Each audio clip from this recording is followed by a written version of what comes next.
بسم الله الرحمن الرحيم حميم تنزيل الكتاب من الله العزيز العليم غافر الذنب وقابل التوب شديد العقاب ذي الطول لا إله إلا هو إليه المصير. அத்தியாயம் அல் முஃமின் மக்காவில் அருளப்பட்டது. வசனங்கள் 85. அளவிலா கருணையும் இணையிலா கிருபையும் உடைய அல்லாஹுவின் திருப்பெயரால். ஹாமீம். இவ்வேதம் அல்லாஹுவிடமிருந்து இறக்கி அருளப்பட்டிருக்கின்றது. அவனே வல்லமை மிக்கவன், அனைத்தையும் அறிந்தவன், பாவத்தை மன்னிப்பவன், பாவ மன்னிப்பு கோரி மீளுவதை ஏற்றுக்கொள்பவன், கடும் தண்டனை அளிப்பவன், அருட்பேறு உடையவன். அவனை தவிர வணக்கத்திற்குரிய இறைவன் வேறு யாரும் இல்லை. அவனிடமே அனைவரும் திரும்பிச் செல்ல வேண்டியிருக்கிறது. ما يجادل في آيات الله إلا الذين كفروا فلا يغررك تقلبهم في البلاد كذبت قبلهم قوم نوح والأحزاب من بعدهم وهمت كل أمة برسولهم ليأخذوه وجادلوا بالباطل ليدحضوا به الحق فأخذتهم فكيف كان عقاب. وكذلك حقت كلمة ربك على الذين كفروا أنهم أصحاب النار. அல்லாஹுடைய வசனங்களில் யாரும் தர்க்கம் புரிவதில்லை நிராகரித்தவர்களை தவிர. இதன் பிறகு உலக நாடுகளில் அவர்களுடைய நடமாட்டம் உம்மை எந்த வகையிலும் ஏமாற்றிவிட வேண்டாம். இவர்களுக்கு முன்பு நூஹுடைய சமூகத்தாரும் பொய்யென வாதிட்டிருக்கின்றனர். அவர்களுக்கு பிறகு வேறு பல கூட்டத்தினரும் இவ்வாறு செய்துள்ளனர். ஒவ்வொரு சமுதாயத்தினரும் தங்களுடைய தூதரை பிடிக்க பாய்ந்தனர். அவர்கள் அனைவரும் அசத்தியத்தின் ஆயுதங்களால் சத்தியத்தை வீழ்த்திட முயன்றனர். ஆனால் இறுதியில் நான் அவர்களை பிடித்துக் கொண்டேன். பிறகு பாருங்கள், என்னுடைய தண்டனை எத்துணை கடுமையானது. அவர்கள் நரகத்தில் நுழைபவர்களே எனும் அதிபதியின் தீர்ப்பு இவ்வாறு அந்த நிராகரிப்பாளர்கள் அனைவர் மீதும் சார்ந்து விட்டது. الذين يحملون العرش ومن حوله يسبحون بحمد ربهم ويؤمنون به ويستغفرون للذين آمنوا ربنا وسعت كل شيء رحمة وعلما فاغفر للذين تابوا واتبعوا سبيلك وقهم عذاب الجحيم ربنا وأدخلهم جنات عدن التي وعدتهم ومن صلح من آبائهم وأزواجهم وذرياتهم آيَاتِهِمْ إِنَّكَ أَنْتَ الْعَزِيزُ الْحَكِيمُ وَقِهِمُ السَّيِّئَاتِ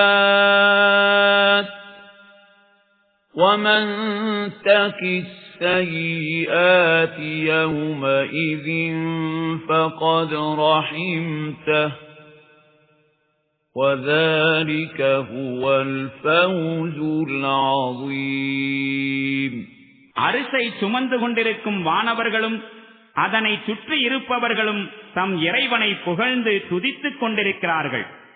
அவர்கள் அவன் மீது நம்பிக்கை வைத்திருக்கிறார்கள்.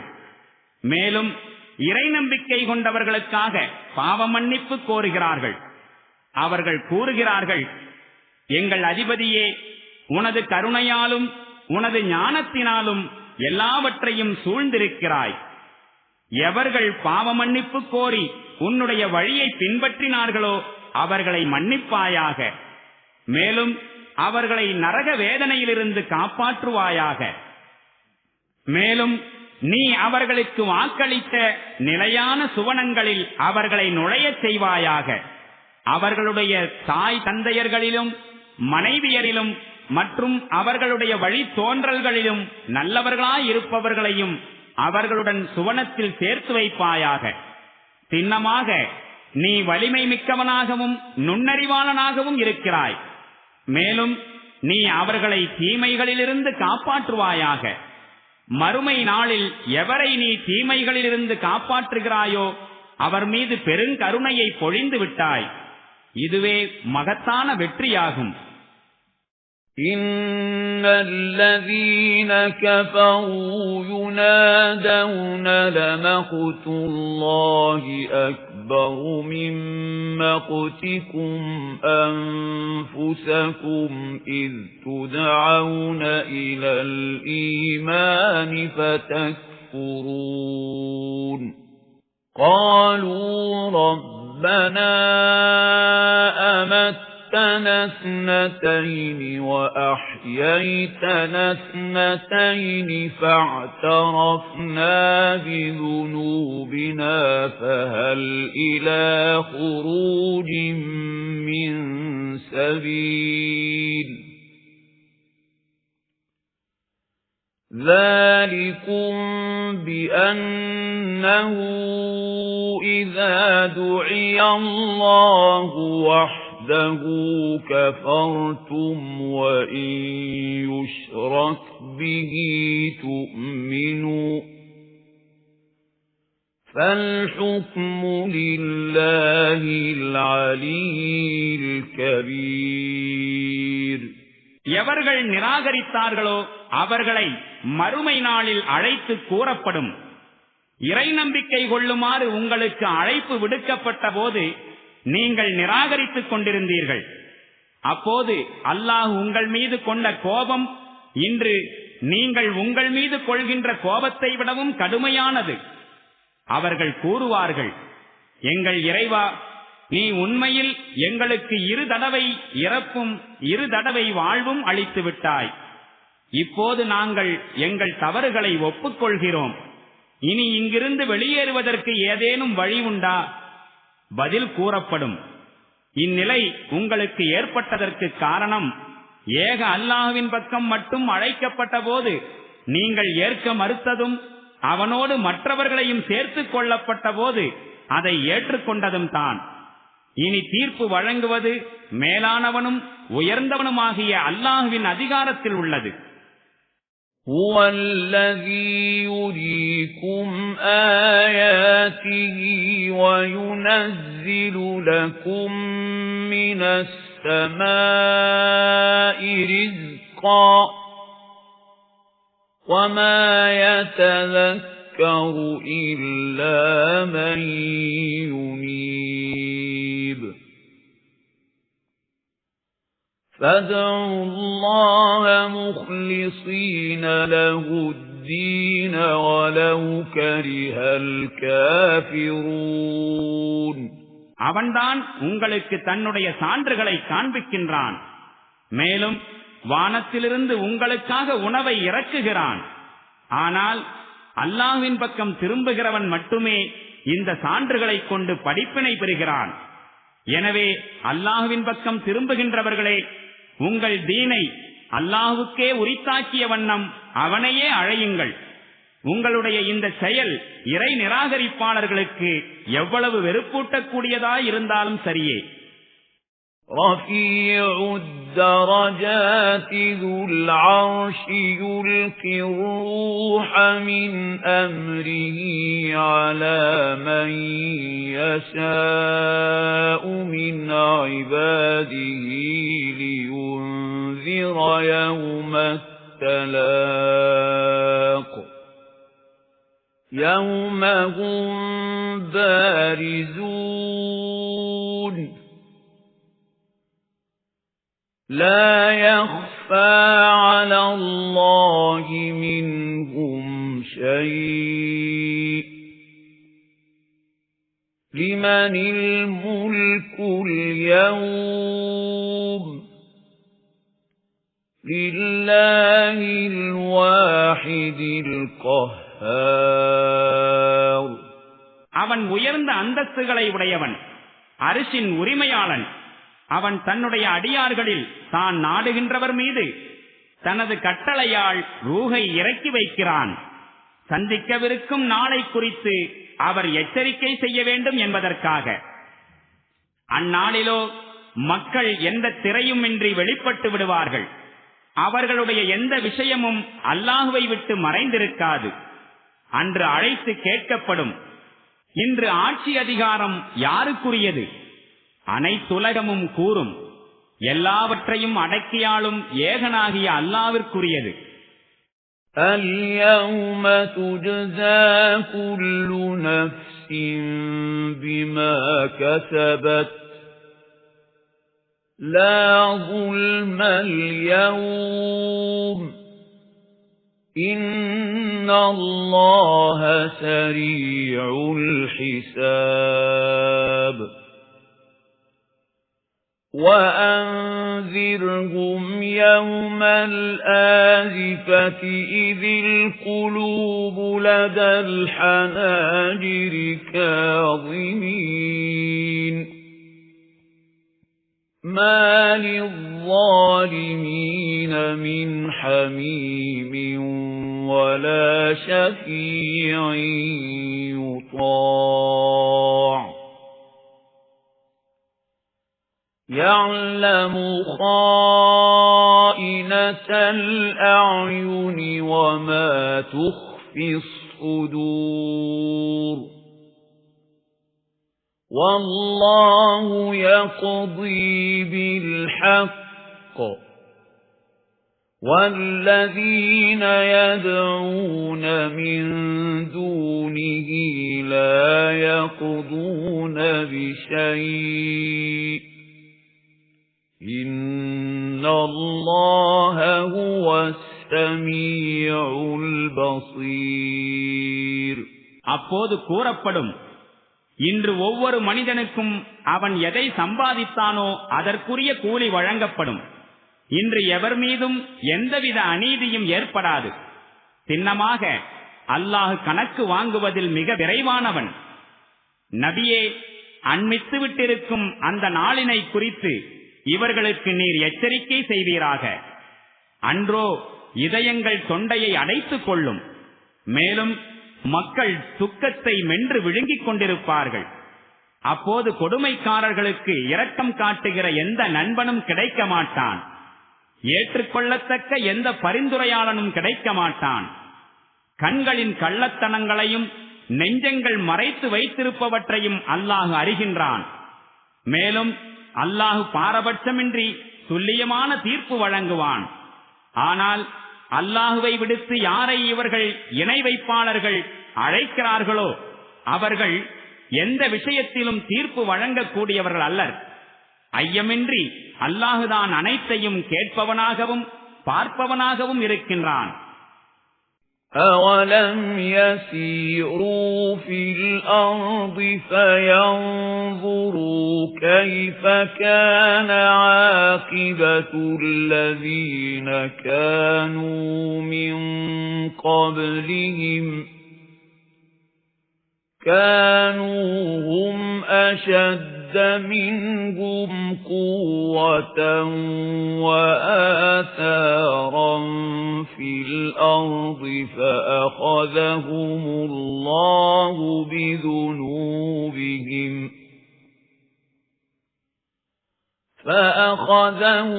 اللَّهُ بِذُنُوبِهِمْ وَمَا كَانَ لَهُم مِّنَ اللَّهِ مِن وَاقٍ ذَلِكَ بِأَنَّهُمْ كَانَتْ تَأْتِيهِمْ رُسُلُهُم بِالْبَيِّنَاتِ فَكَفَرُوا فَأَخَذَهُمُ اللَّهُ إِنَّهُ قَوِيٌّ شَدِيدُ الْعِقَابِ. இவர்கள் என்றாவது பூமியில் சுற்றித் திரிந்து தங்களுக்கு முன் வாழ்ந்து சென்றவர்களின் கதி என்னவாயிற்று என்பதை பார்த்ததில்லையா? அவர்கள் இவர்களை விட அதிக வலிமையுடையவர்களாயிருந்தார்கள். மேலும் இவர்களை விட அதிகமாக பூமியில் பெரும் பெரும் தடயங்களை விட்டு சென்றிருக்கிறார்கள். ஆனால் அல்லாஹ் அவர்களுடைய பாவங்களுக்காக அவர்களை பிடித்துக் கொண்டான். மேலும் அவர்களை அல்லாஹ்விடமிருந்து காப்பாற்றுவோர் எவரும் இருக்கவில்லை.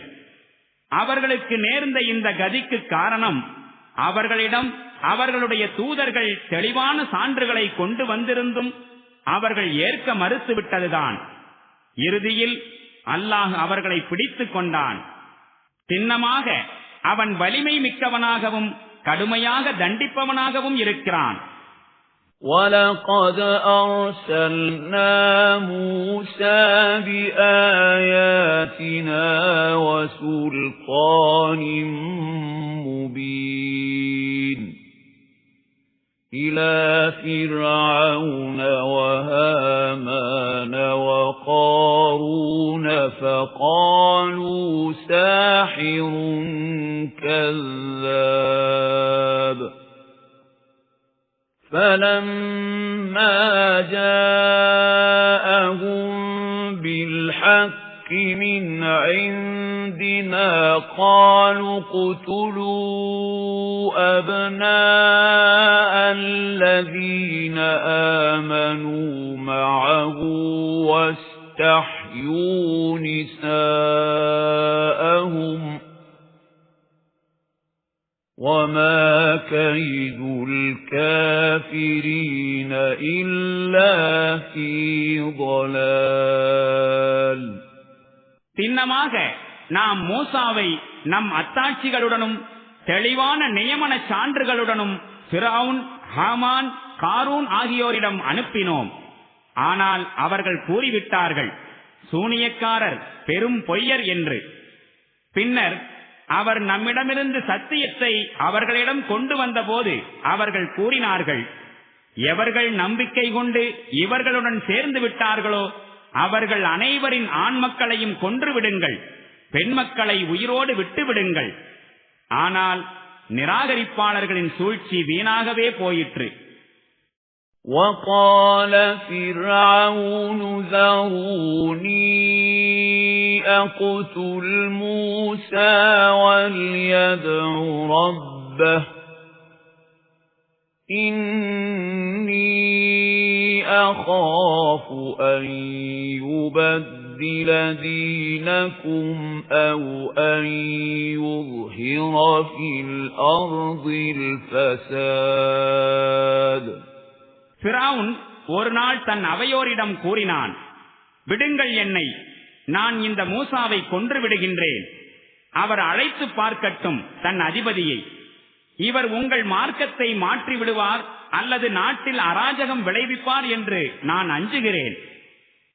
وَقَالَ مُوسَى إِنِّي عُذْتُ بربي وربكم من كل متكبر لا يؤمن بيوم الحساب. மூசா கூறினார், கணக்கு வாங்கப்படும் நாளின் மீது நம்பிக்கை கொள்ளாத அனைத்து ஆணவக்காரர்களை விட்டும் நான் என்னுடையவும் உங்களுடையவும் அதிபதியிடம் பாதுகாப்பு தேடியிருக்கிறேன். وَقَالَ رَجُلٌ مُؤْمِنٌ مِّنْ آلِ فِرْعَوْنَ يَكْتُمُ إِيمَانَهُ أَتَقْتُلُونَ رَجُلًا أَن يَقُولَ رَبِّيَ اللَّهُ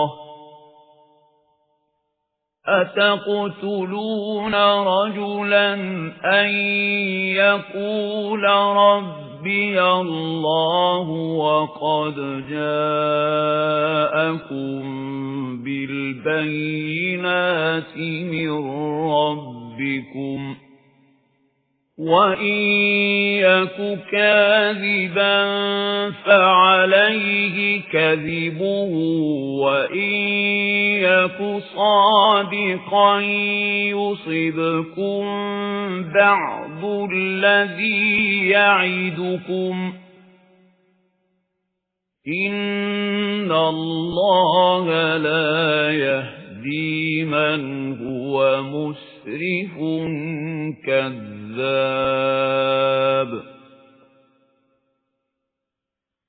يَا قَوْمِ لَكُمُ الْمُلْكُ الْيَوْمَ ظَاهِرِينَ فِي الْأَرْضِ فَمَن يَنصُرُنَا مِن بَأْسِ اللَّهِ إِن جَاءَنَا.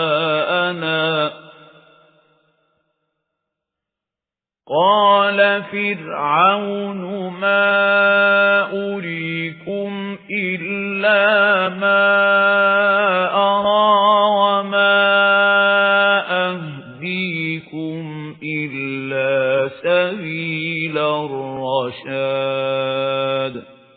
இந்த சந்தர்ப்பத்தில் ஃபிரௌனுடைய குடும்பத்தைச் சார்ந்த தம் நம்பிக்கையை மறைத்து வைத்திருந்த இறை நம்பிக்கையாளர் ஒருவர் கூறலானார், ஒரு மனிதர் அல்லாஹுதான் என் இறைவன் என்று கூறுகிறார் என்பதற்காகவா அவரை நீங்கள் கொன்று விடுவீர்கள்?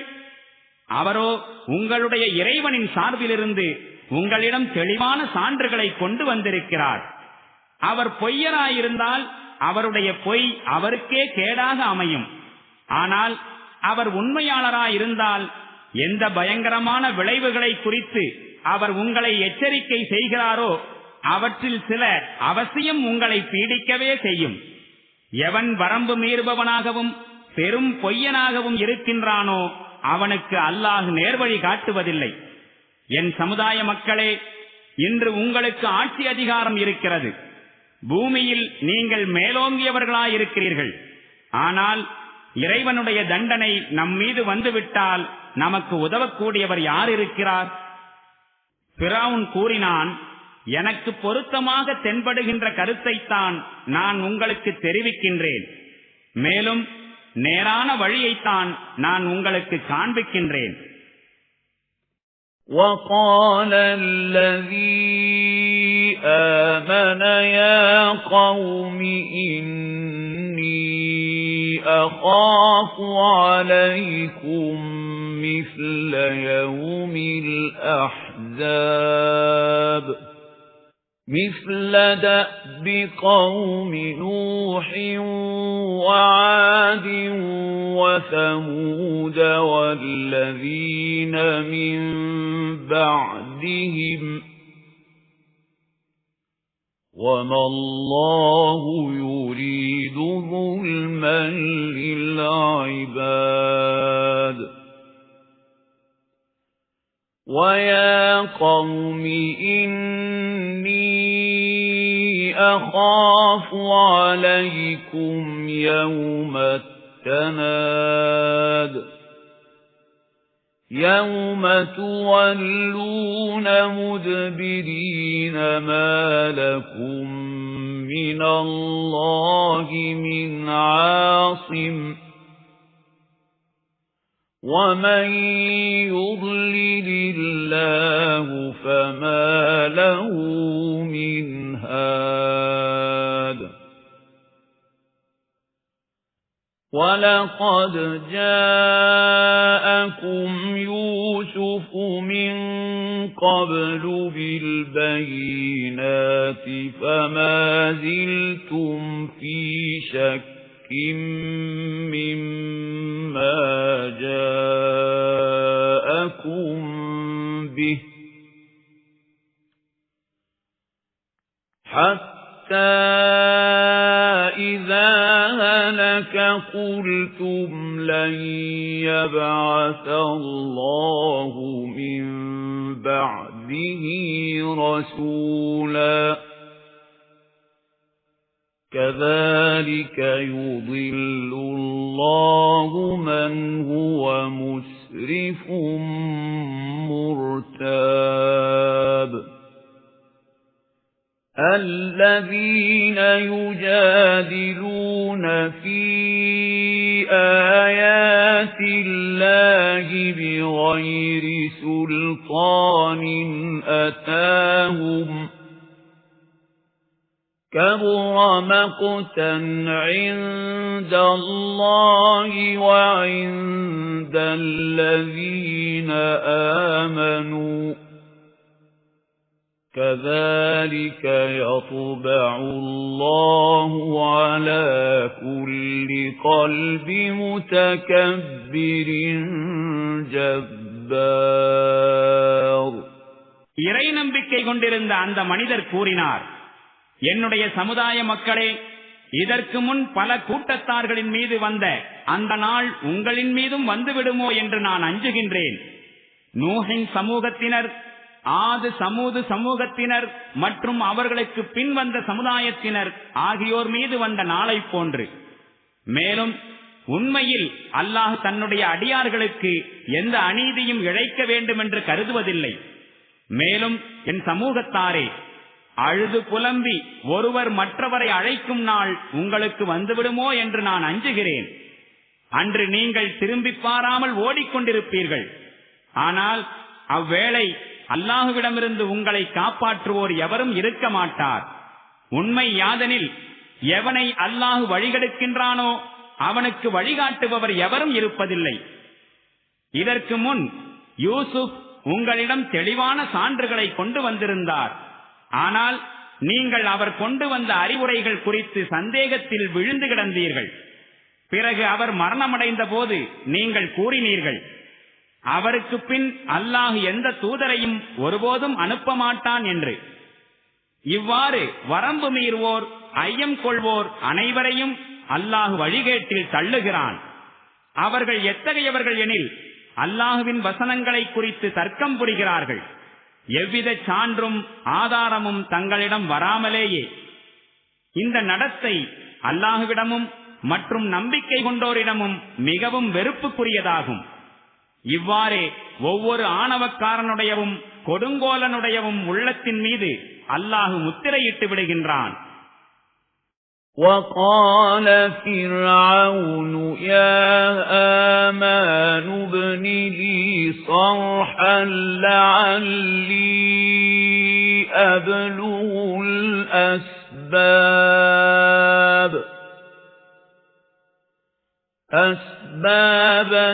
السَّمَاوَاتِ فَأَطَّلِعَ إِلَى إِلَهِ مُوسَى وَإِنِّي لَأَظُنُّهُ كَاذِبًا وَكَذَلِكَ زُيِّنَ لِفِرْعَوْنَ سُوءُ عَمَلِهِ وَصُدَّ عَنِ السَّبِيلِ وَمَا كَيْدُ فِرْعَوْنَ إِلَّا فِي تَبَابٍ ஃபிரௌன் கூறினான், ஹாமானே, நீ எனக்கு ஓர் உயர்ந்த கோபுரம் எழுப்பு, ஏனெனில் நான் வழிகளை சென்றடைவதற்காக வானத்தின் வழிகளை, மேலும் மூசாவின் இறைவனை நான் எட்டி பார்க்க வேண்டும். நான் இந்த மூசாவை பொய்யராகத்தான் கருதுகின்றேன். இவ்வாறு ஃபிரௌனுக்கு அவனுடைய தீய செயல் அழகாக்கி காட்டப்பட்டது. மேலும் அவன் நேரிய வழியை விட்டு தடுக்கப்பட்டான். ஃபிரௌனின் சூழ்ச்சிகள் அனைத்தும் அவனது அழிவு பாதையில்தான் செலவாயின. وَقَالَ الَّذِي آمَنَ يَا قَوْمِ اتَّبِعُونِ أَهْدِكُمْ سَبِيلَ الرَّشَادِ يَا قَوْمِ إِنَّمَا هَذِهِ الْحَيَاةُ الدُّنْيَا مَتَاعٌ وَإِنَّ الْآخِرَةَ هِيَ دَارُ الْقَرَارِ مَنْ عَمِلَ سَيِّئَةً فَلَا يُجْزَى إِلَّا مِثْلَهَا وَمَنْ عَمِلَ صَالِحًا مِنْ ذَكَرٍ أَوْ أُنْثَى وَهُوَ مُؤْمِنٌ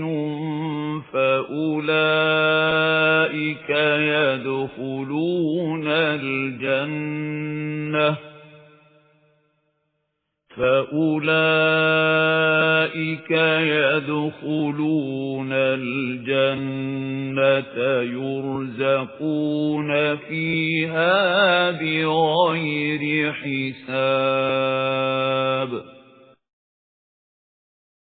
وَيَا قَوْمِ مَا لِي أَدْعُوكُمْ إِلَى النَّجَاةِ وَتَدْعُونَنِي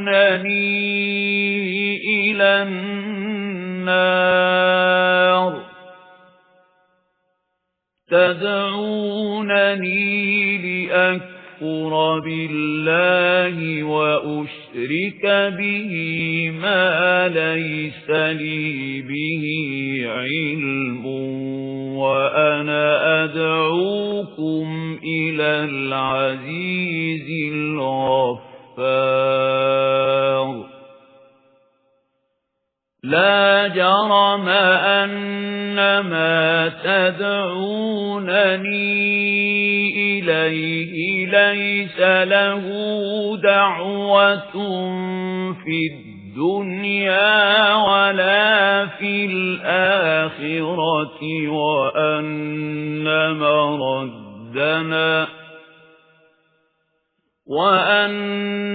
مَرَدَّنَا إِلَى اللَّهِ وَأَنَّ الْمُسْرِفِينَ هُمْ أَصْحَابُ النَّارِ. فَسَتَذْكُرُونَ مَا أَقُولُ لَكُمْ وَأُفَوِّضُ أَمْرِي إِلَى اللَّهِ إِنَّ اللَّهَ بَصِيرٌ بِالْعِبَادِ. இறை நம்பிக்கை கொண்டிருந்த அந்த மனிதர் கூறினார், என் சமுதாய மக்களே, நான் சொல்வதை ஏற்றுக்கொள்ளுங்கள். நான் உங்களுக்கு சரியான வழியைத்தான் காட்டுகின்றேன். என் சமூகத்தினரே, இந்த உலக வாழ்க்கை சில நாட்கள்தாம். சின்னமாக மறுமைதான் நிலையான தங்குமிடமாகும். தீய செயல் புரிந்தவனுக்கு அவன் செய்த தீமைக்கேற்பவே கூலி கிடைக்கும். எவர்கள் நற்செயல் புரிகின்றார்களோ அவர்கள் ஆணாயினும் பெண்ணாயினும் சரி, இறை நம்பிக்கை கொண்டவராயிருக்கும் பட்சத்தில் அனைவரும் சுவனம் செல்வார்கள். அங்கு அவர்களுக்கு கணக்கின்றி உணவு வழங்கப்படும். மேலும் என் சமூகத்தினரே, இது என்ன நியாயம்? நானோ உங்களை ஈடேற்றத்தின் பக்கம் அழைக்கின்றேன், ஆனால் நீங்களோ என்னை நெருப்பின் பக்கம் அழைக்கின்றீர்கள். அல்லாஹுவை நிராகரிப்பதற்கும் நான் அறிந்திடாதவற்றை அவனுக்கு இணையாக்குவதற்கும் நீங்கள் என்னை அழைக்கின்றீர்கள். அதே நேரத்தில் நானோ வல்லமை மிக்கவனும் பெரும் மன்னிப்பாளனுமான இறைவனின் பக்கம் உங்களை அழைத்துக் கொண்டிருக்கின்றேன். இல்லை, சத்தியம் இதுதான், இதற்கு மாறாக நடக்காது. அதாவது நீங்கள் என்னை எவற்றின் பக்கம் அழைத்துக் கொண்டிருக்கின்றீர்களோ அவற்றிற்கு எவ்வித அழைப்பும் இந்த உலகில் இல்லை, மறுமையிலும் இல்லை. மேலும் நாம் அனைவரும் அல்லாஹ்விடமே திரும்ப வேண்டியுள்ளது. வரம்பு மீறுவோர் நரகம் செல்லக்கூடியவர்களாவர். இன்று உங்களுக்கு நான் சொல்லிக் கொண்டிருப்பதை நீங்கள் நினைத்து பார்க்கும் ஒரு நேரம் அதிவிரைவில் வந்துவிடும். மேலும் நான் என் விவகாரத்தை அல்லாஹ்விடம் ஒப்படைக்கின்றேன். சின்னமாக அல்லாஹ் தன் அடிமைகளை கண்காணிப்பவனாக இருக்கின்றான். فَوَقَاهُ اللَّهُ سَيِّئَاتِ مَا مَكَرُوا وَحَاقَ بِآلِ فِرْعَوْنَ سُوءُ الْعَذَابِ النَّارُ يُعْرَضُونَ عَلَيْهَا غُدُوًّا وَعَشِيًّا وَيَوْمَ تَقُومُ السَّاعَةُ أَدْخِلُوا آلَ فِرْعَوْنَ أَشَدَّ الْعَذَابِ. இறுதியில் அந்நம்பிக்கையாளருக்கு எதிராக அந்த மக்கள் கையாண்ட எல்லாவிதமான மோசமான சூழ்ச்சிகளிலிருந்தும் அல்லாஹ் அவரை காப்பாற்றிக் கொண்டான். மேலும் ஃபிரௌனின் கூட்டத்தார்களை கொடிய வேதனை சூழ்ந்து கொண்டது, நரக நெருப்பு. அதன் முன்பு காலையிலும் மாலையிலும் அவர்கள் ஆஜராக்கப்படுகிறார்கள். மேலும் மறுமை நாள் வந்துவிடும் போது ஆணையிடப்படும், ஃபிரௌனின் கூட்டத்தாரை மிக கடுமையான வேதனையில் புகுத்துங்கள். وَإِذْ يَتَحَاجُّونَ فِي النَّارِ فَيَقُولُ الضُّعَفَاءُ لِلَّذِينَ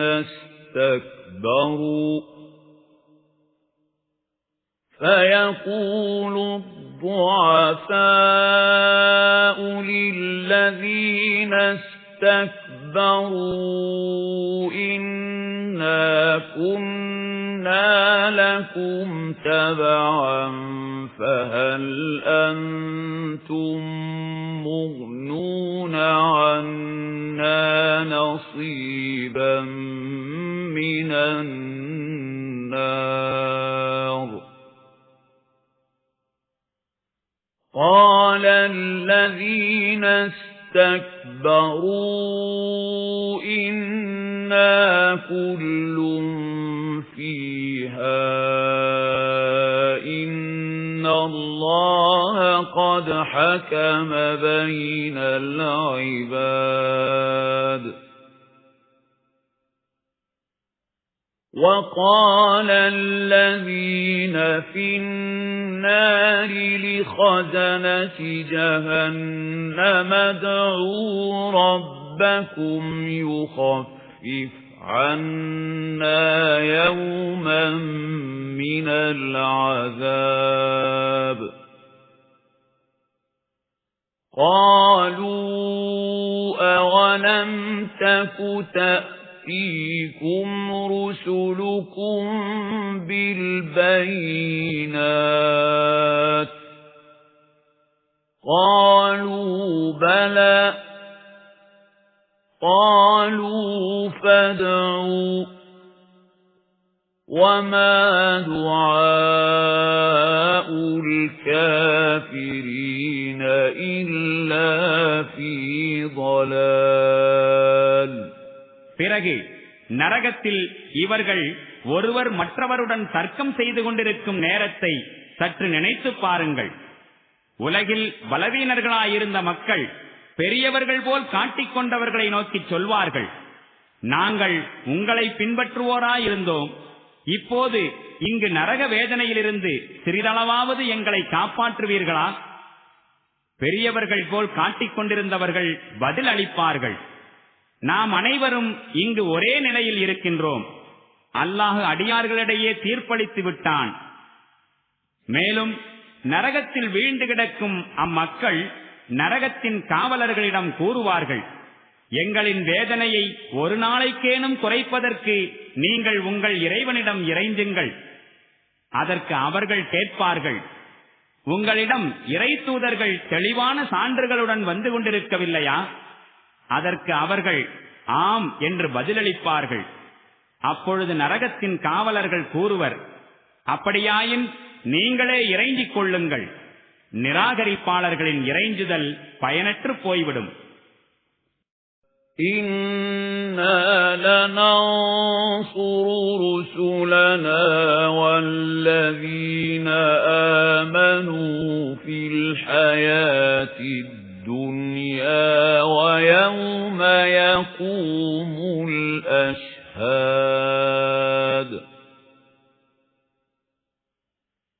يَوْمَ لَا يَنفَعُ الظَّالِمِينَ مَعْذِرَتُهُمْ وَلَهُمُ اللَّعْنَةُ وَلَهُمْ سُوءُ الدَّارِ. உறுதியாக தெரிந்து கொள்ளுங்கள், நாம் நம்முடைய தூதர்களுக்கும் நம்பிக்கை கொண்டவர்களுக்கும் இவ்வுலக வாழ்விலும் அவசியம் உதவி செய்கின்றோம். சாட்சிகள் நிற்கும் மறுமை நாளிலும் உதவி செய்வோம்.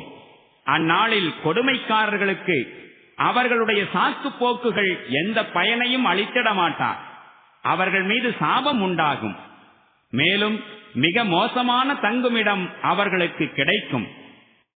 وَلَقَدْ آتَيْنَا مُوسَى الْهُدَى وَأَوْرَثْنَا بَنِي إِسْرَائِيلَ الْكِتَابَ هُدًى وَذِكْرَى لِأُولِي الْأَلْبَابِ فاصبر إن وعد الله حق واستغفر لذنبك وسبح بحمد ربك بالعشي والإبكار إِنَّ الَّذِينَ يُجَادِلُونَ فِي آيَاتِ اللَّهِ بِغَيْرِ سُلْطَانٍ أَتَاهُمْ إِنْ فِي صُدُورِهِمْ إِلَّا كِبْرٌ مَا هُمْ بِبَالِغِيهِ فاستعذ بالله إنه هو السميع البصير. தெரிந்து கொள்ளுங்கள், மூசாவுக்கு நாம் நேர்வழி காட்டினோம். மேலும் இஸ்ராயேலின் வழித்தோன்றல்களை வேதத்தின் வாரிசுகளாயாக்கினோம். அவ்வேதம் அறிவுடையோருக்கு வழிகாட்டியாகவும் அறிவுரையாகவும் திகழ்ந்தது. எனவே நபியே, நீர் பொறுமையாயிரும். அல்லாஹுவின் வாக்குறுதி முற்றிலும் உண்மையானது. மேலும் தவறுக்காக மன்னிப்பு கோரும்.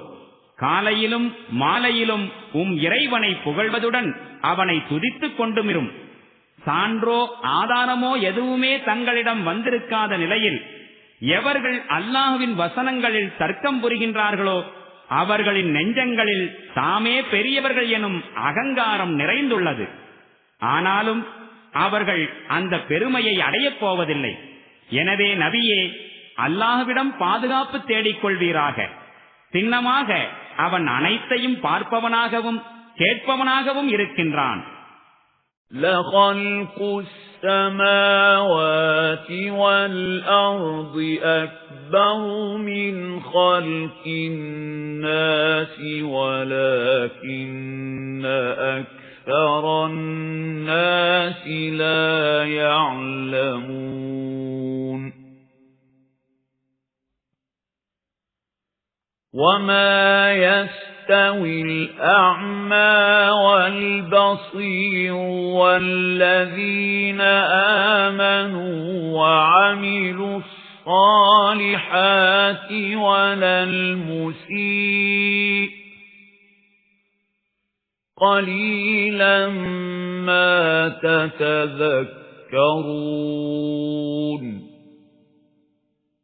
إن الساعة لآتية لا ريب فيها ولكن أكثر الناس لا يؤمنون வானங்களையும் பூமியையும் படைப்பது மனிதர்களை படைப்பதை விட நிச்சயம் மாபெரும் சாதனையாகும்.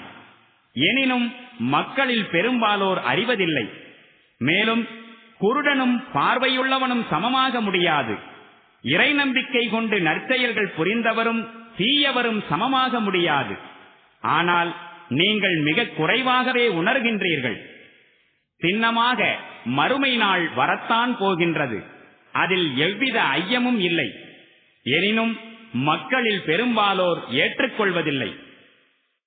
وَقَالَ رَبُّكُمُ ادْعُونِي أَسْتَجِبْ لَكُمْ إِنَّ الَّذِينَ يَسْتَكْبِرُونَ عَنْ عِبَادَتِي سَيَدْخُلُونَ جَهَنَّمَ دَاخِرِينَ உங்கள் இறைவன் கூறுகின்றான், என்னிடம் இறைஞ்சுங்கள், நான் உங்கள் இறைஞ்சுதலை ஏற்றுக்கொள்வேன். சின்னமாக எவர்கள் தற்பெருமை கொண்டு எனக்கு வழிபட மறுக்கின்றார்களோ அவர்கள் இழிவுக்கும் கேவலத்துக்கும் ஆளாகி அவசியம் நரகில் நுழைவார்கள். அல்லாஹு அல்லதீ ஜஅல லகுமுல் லைல லிதஸ்குனூ ஃபீஹி வன்-நஹார முப்சிரா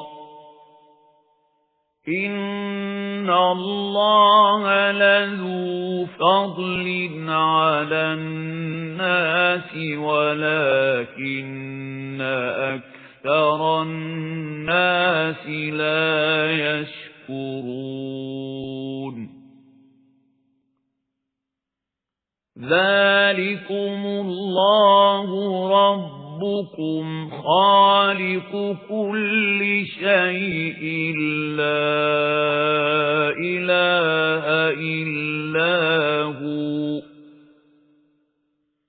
فَأَنَّىٰ تُؤْفَكُونَ. كَذَلِكَ يُؤْفَكُ الَّذِينَ كَانُوا بِآيَاتِ اللَّهِ يَجْحَدُونَ. அல்லாஹுதான் உங்களுக்காக இரவை படைத்தான், அதில் நீங்கள் அமைதி பெறுவதற்காக. மேலும் பகலை ஒளியுடையதாக்கினான். உண்மையில் அல்லாஹ் மக்கள் மீது அருள் புரிபவனாக இருக்கின்றான். ஆனால் மக்களில் பெரும்பாலோர் நன்றி செலுத்துவதில்லை. உங்களுக்காக இவை அனைத்தையும் செய்திருக்கும் அந்த அல்லாஹுதான் உங்கள் இறைவன், ஒவ்வொரு பொருளின் படைப்பாளன். அவனைத் தவிர வணக்கத்திற்குரியவன் வேறு யாரும் இல்லை. பின்னர் நீங்கள் எங்கிருந்து வழி பெறச் செய்யப்படுகின்றீர்கள்?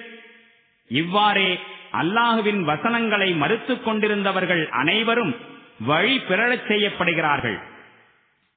الله الذي جعل لكم الأرض قرارا والسماء بناء وصوركم فأحسن صوركم ورزقكم من الطيبات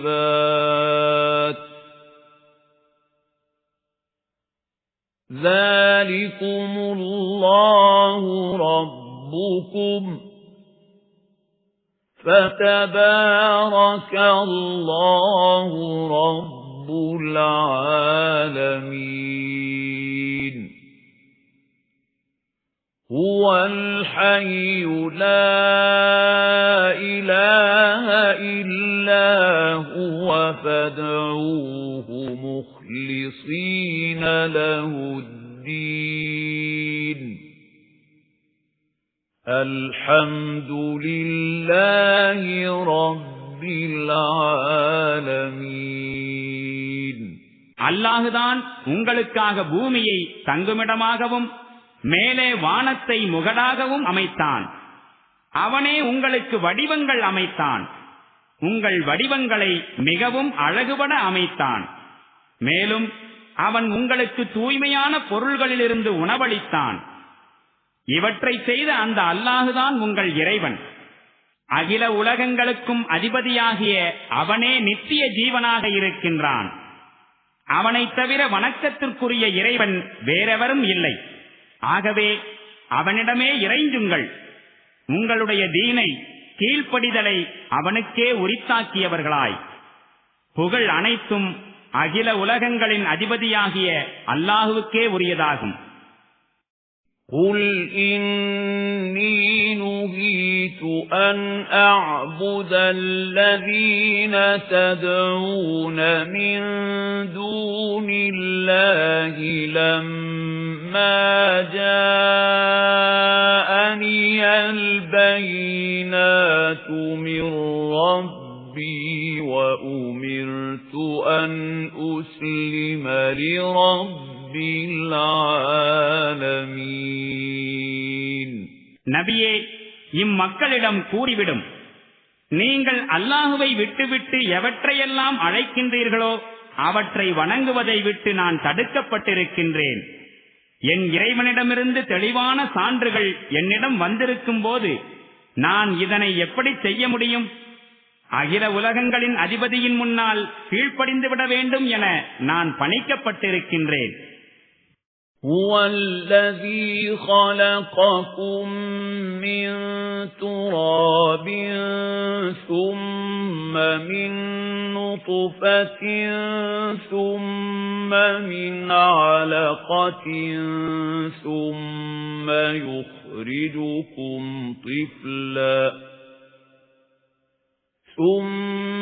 يُخْرِجُكُمْ طِفْلًا ثُمَّ لِتَبْلُغُوا أَشُدَّكُمْ ثُمَّ لِتَكُونُوا شُيُوخًا وَمِنكُم مَّن يُتَوَفَّى مِن قَبْلُ وَلِتَبْلُغُوا أَجَلًا مُّسَمًّى وَلَعَلَّكُمْ تَعْقِلُونَ. هُوَ الَّذِي يُحْيِي وَيُمِيتُ فَإِذَا قَضَى أَمْرًا فَإِنَّمَا يَقُولُ لَهُ كُن فَيَكُونُ. அவனே உங்களை மண்ணிலிருந்து படைத்தான், பின்னர் விந்திலிருந்து, பின்னர் இரத்தக்கட்டையிலிருந்து, பின்னர் அவன் உங்களை குழந்தையின் வடிவில் வெளிக்கொணர்கின்றான். பின்னர் நீங்கள் உங்கள் முழு வலிமையை அடையும் வரை உங்களை வளர்த்து வருகின்றான். பிறகு நீங்கள் முதுமையை அடையும் வரையிலும் வளர்க்கின்றான்.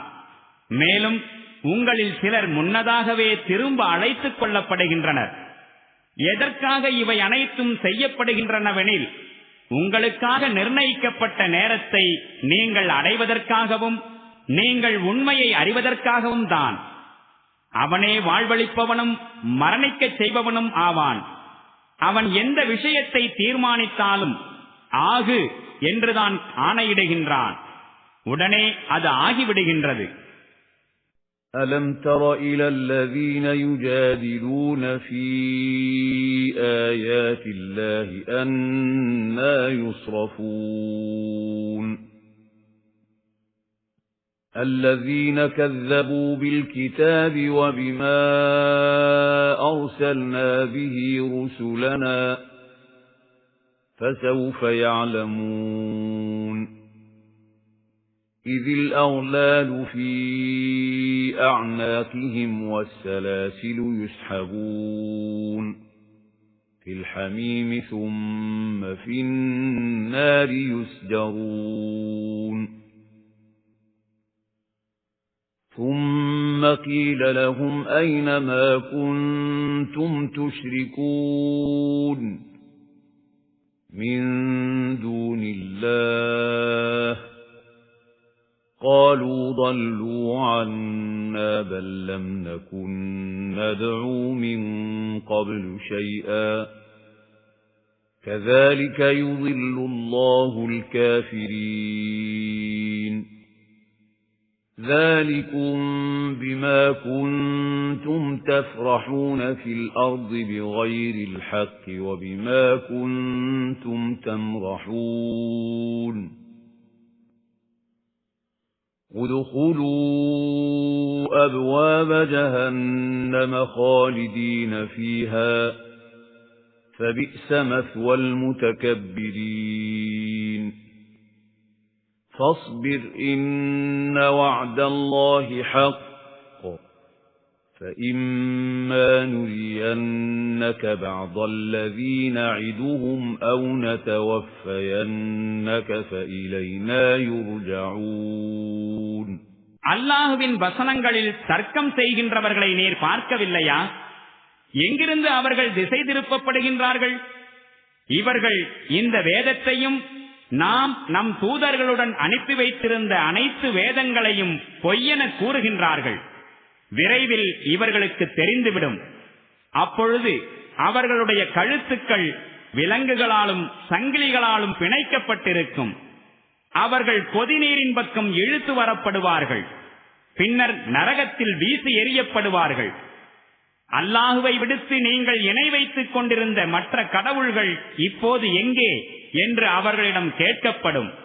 அப்போது அவர்கள் பதிலளிப்பார்கள், அவர்கள் எங்களை விட்டும் காணாமல் போய்விட்டார்கள். உண்மையில் நாங்கள் இதற்கு முன்பு எதனையும் அழைத்துக் கொண்டிருக்கவில்லை. இவ்வாறாக நிராகரிப்பாளர்கள் வழிகட்டிருப்பதை அல்லாஹ் உறுதிப்படுத்தி விடுவான்.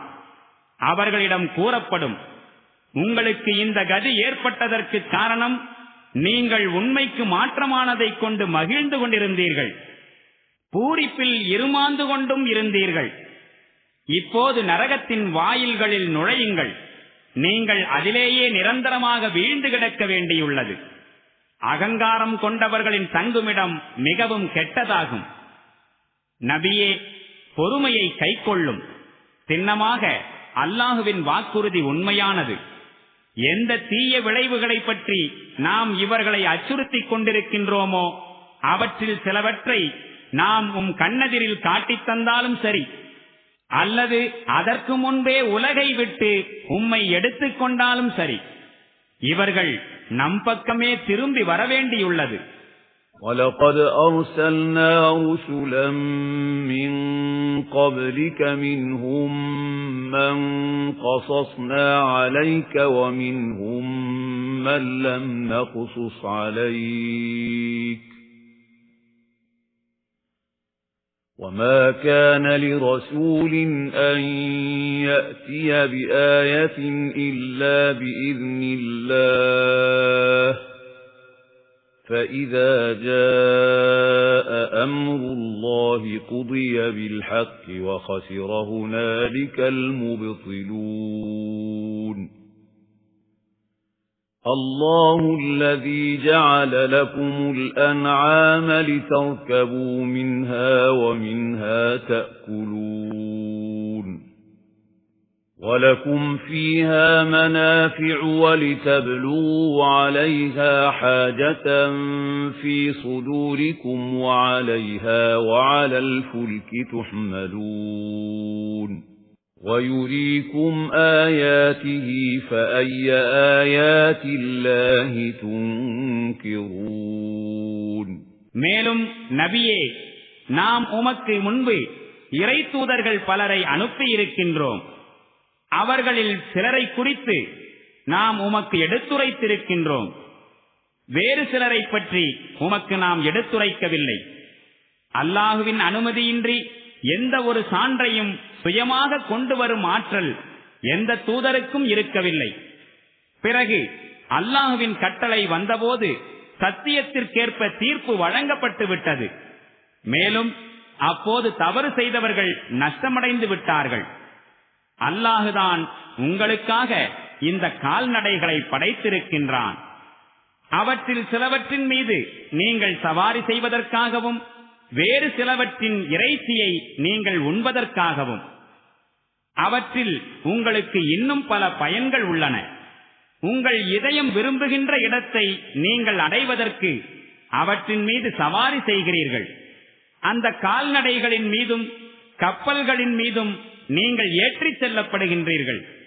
அல்லாஹு இத்தகைய தன்னுடைய சான்றுகளை உங்களுக்கு காண்பித்துக் கொண்டிருக்கின்றான். அவ்வாறிருக்க அவனுடைய எந்தெந்த சான்றுகளை நீங்கள் மறுப்பீர்கள்? أَفَلَمْ يَسِيرُوا فِي الْأَرْضِ فَيَنظُرُوا كَيْفَ كَانَ عَاقِبَةُ الَّذِينَ مِنْ قَبْلِهِمْ كَانُوا أَكْثَرَ مِنْهُمْ وَأَشَدَّ قُوَّةً وَآثَارًا فِي الْأَرْضِ فَمَا أَغْنَى عَنْهُمْ مَا كَانُوا يَكْسِبُونَ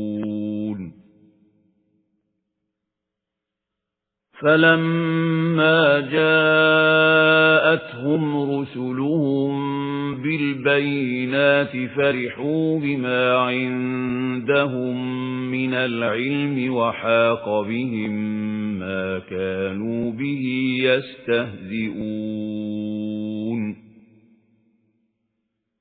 فَلَمَّا رَأَوْا بَأْسَنَا قَالُوا آمَنَّا بِاللَّهِ وَحْدَهُ وَكَفَرْنَا بِمَا كُنَّا بِهِ مُشْرِكِينَ فَلَمْ يَكُ يَنفَعُهُمْ إِيمَانُهُمْ لَمَّا رَأَوْا بَأْسَنَا سُنَّةَ اللَّهِ الَّتِي قَدْ خَلَتْ فِي عِبَادِهِ وَخَسِرَ هُنَالِكَ الْكَافِرُونَ பூமியில் சுற்றித் திரிந்து தமக்கு முன் வாழ்ந்து சென்றவர்களுக்கு நேர்ந்த கதியை இவர்கள் காணவில்லையா? அவர்கள் இவர்களை விட அதிக எண்ணிக்கையுடையவர்களாகவும் மிக்க பலமுடையவர்களாகவும் இருந்தனர். மேலும் பூமியில் இவர்களை விட மாபெரும் தடயங்களை விட்டுச் சென்றிருக்கின்றார்கள். அவர்கள் எவற்றையெல்லாம் சம்பாதித்தார்களோ அவை இறுதியில் அவர்களுக்கு என்ன பயனை தந்தது? அவர்களின் இறை தூதர்கள் அவர்களிடம் தெளிவான சான்றுகளை கொண்டு வந்தபோது தங்களிடம் என்ன ஞானம் இருந்ததோ அதிலேயே அவர்கள் மகிழ்ந்து போயிருந்தார்கள். பின்னர் அவர்கள் எதை பரிகாசம் செய்து கொண்டிருந்தார்களோ அதன் சுழற்சியிலேயே அவர்கள் அகப்பட்டுக் கொண்டார்கள். அவர்கள் நம்முடைய தண்டனையை கண்டபோது இணைதுணையற்ற ஏகனாகிய அல்லாஹுவை நாங்கள் ஏற்றுக்கொண்டோம், அவனுக்கு இணையானவையாக நாங்கள் ஏற்படுத்தியிருந்த தெய்வங்கள் அனைத்தையும் நிராகரிக்கின்றோம் என்று உரக்க கூறினர். ஆனால் நம்முடைய தண்டனையை கண்ட பின்னால் அவர்கள் கொண்ட நம்பிக்கை அவர்களுக்கு சிறிதும் பயனளிக்காது போயிற்று. ஏனெனில் இதுவே அல்லாஹுவின் நியதி. இது அவனுடைய அடிமைகளுக்கிடையே என்றென்றும் நடைபெற்று வருகின்றது. மேலும் அந்நேரம் நிராகரிப்பாளர்கள் நஷ்டத்துக்கு ஆளாகிவிட்டார்கள்.